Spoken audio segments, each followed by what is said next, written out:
Hey, Al here, Al's Vintage Toy Trains, and today I'm going to work on a couple of UCS remote controlled track pieces, and so this will be part one, where I'll talk through it, describe it, and I'll break it down into the individual pieces as far as the remote control, and we'll go from there. So Lionel introduced the RCS back in 1938 when they came out with the operating couplers for the first time, and so they needed a way to operate those. So essentially you had a controller, as you can see here, and you also had the RCS remote control track piece. So this one just happens to be 027 gauge, and just gives you an idea what it looks like. So 1938 through about 1948 these were used, 47 actually, for the 027. And by 1948 Lionel started changing over the coil couplers over to magnetic couplers, and they started that with the 027 sets. And so the 027 version of the RCS had a little magnetic coil in the middle of it, like these UCSs, and that's how they operated the new magnetic couplers. And then by 1949 the O-gauge sets started coming out with the magnetic couplers as well. So they basically transitioned everything over those 2 years between 48 and 1949 over to magnetic couplers on all their cars. So they needed to come up with what's now called the UCS, post-war era here. So here we have just a red one and a black one. Essentially I need two of these to actually use for my coal loader and my log loader. So again, it's just got that magnetic coil in the center that acts as a magnet to pull the plate down on the bottom of the coupler.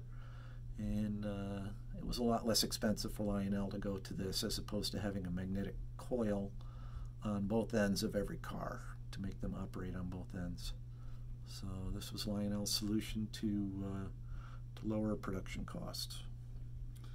So what I wanted to do is go over how I rewire these, and just like a lot of other wiring with the old Lionel trains, the wiring becomes old and brittle, and I'll just bring this up and show you, but basically you can't even bend it without it just snapping or breaking, and which is not good, of course.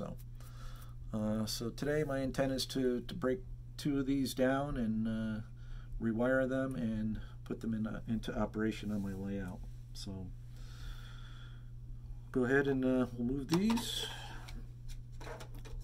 and I'll break this down. It's basically 15, 17 pieces you get that make up the controller. So I'm just going to start by taking this one apart. As you can see, I've already laid out the one here on my left, your right, and it's kind of like my guide. And I also have another one here where the wiring is still intact, and I'm using that as my guide so that I know which part of the 4 cable wiring that I've got, where each one of those goes, so it's universal. And if I move it from one operating accessory to another, I know which leads need to go where. So just want to keep it in the same order that they originally came in. Otherwise you're going to be trying to figure out how to wire the 4 leads to your UCS or RCS. Alright.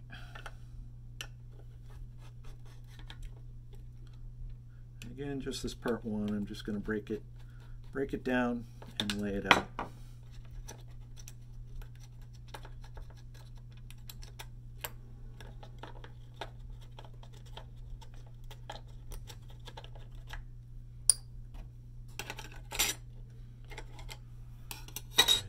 Wire's already pretty much exposed here where it went in, and I'm just going to follow along what I did here already on my left, your right, and Just show you how it looks all laid out.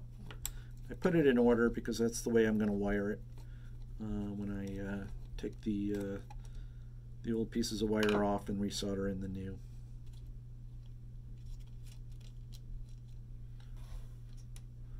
The screw, the washer, spacer,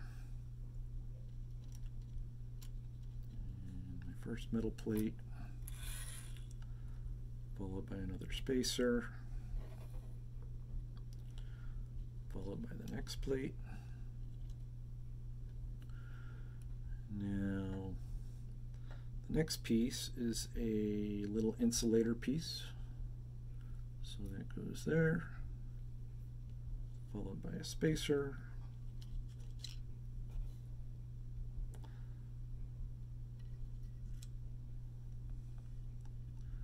Next middle piece,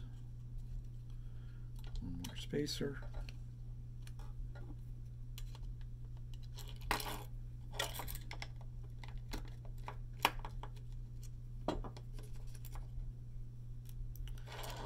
And then finally, the last piece, which also holds down the red buttons. And it's kind of funny, this one's copper, probably a better conductor than the tin one over here. Just some differences. And then two little buttons. So, time-wise, this probably takes more time than what these are sometimes worth, but when you want original post-war stuff operating on your layout, this is what I do. So normally buy the cabling or the ribbon cable here.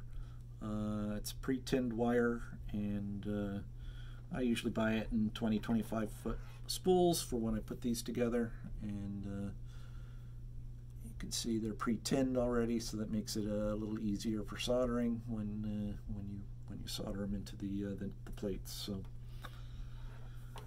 and that's basically it as far as the breakdown. So what I'm going to actually do, and I'm not going to show you, but I'll show you, but not actually go through it, is just I'm going to unsolder these at each of the points, and then I'm going to clean them up the best I can, and then I'm going to resolder it in order. I'll be using this one here as my guide, because you can see that the wiring goes in a certain order. So that's going to be my template or guide, and we'll go ahead and do these one at a time. So I can see that this one here is going to be my bottom. The next piece is going to be this one going over to here. This one will be over here, and then this one will be at the top, the last piece here. So I'm not going to go through the excruciating detail of going through this, but this will take me probably about 15 minutes each one here to unsolder, clean, and then it's probably going to take me another 15 minutes each to solder these back in place, and then a couple more minutes to reinsert them back into the case, and then close them up. So again, you can buy these already pre-done for you, anywhere from $10 to $15. But again, it's more of a labor of love, and being able to bring these things back to their original condition, and be able to operate them like they were 60, 70 years ago or more. So that's part one, and we'll do part two as far as soldering and then reassembling. Talk to you later. Bye.